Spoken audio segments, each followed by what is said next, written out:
This is Death Be Not Proud by John Donne.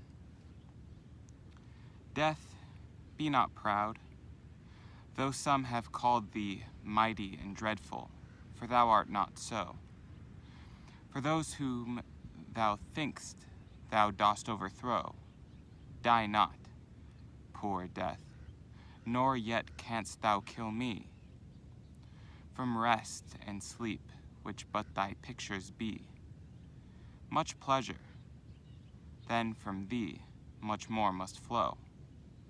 And soonest our best men with thee do go, rest of their bones and soul's delivery.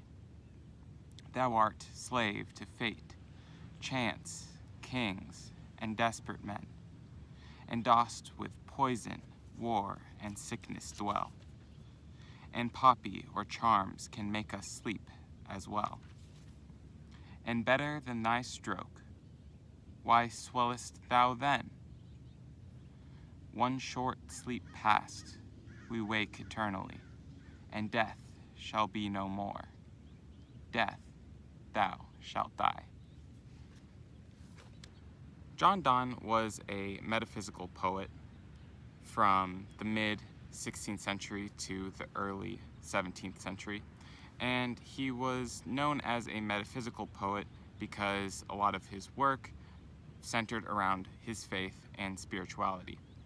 He was born into a Catholic family, and he even became a cleric for the Catholic Church at one point.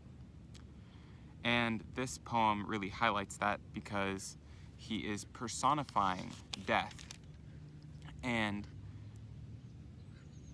really claiming that it has no power anymore, which is central to Catholicism and Christianity. He argues that death in itself doesn't have any power.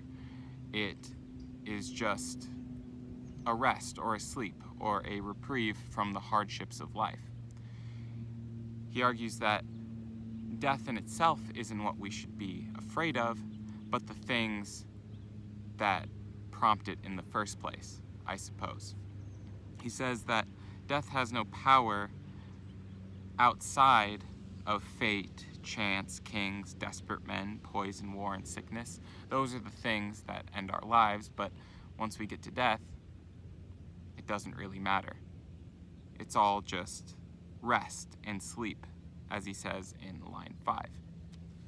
And at the end, lines 13 and 14, he makes a stark allusion to the Bible when he means we wake eternally.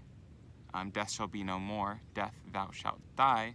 He's talking about in the Christian faith, when we die and go to heaven, we don't really have to worry about death anymore, and the concept of death itself shall die.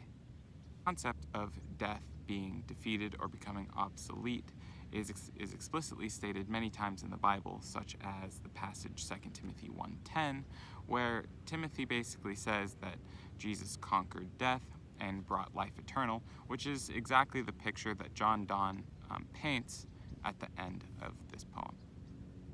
Thanks for watching.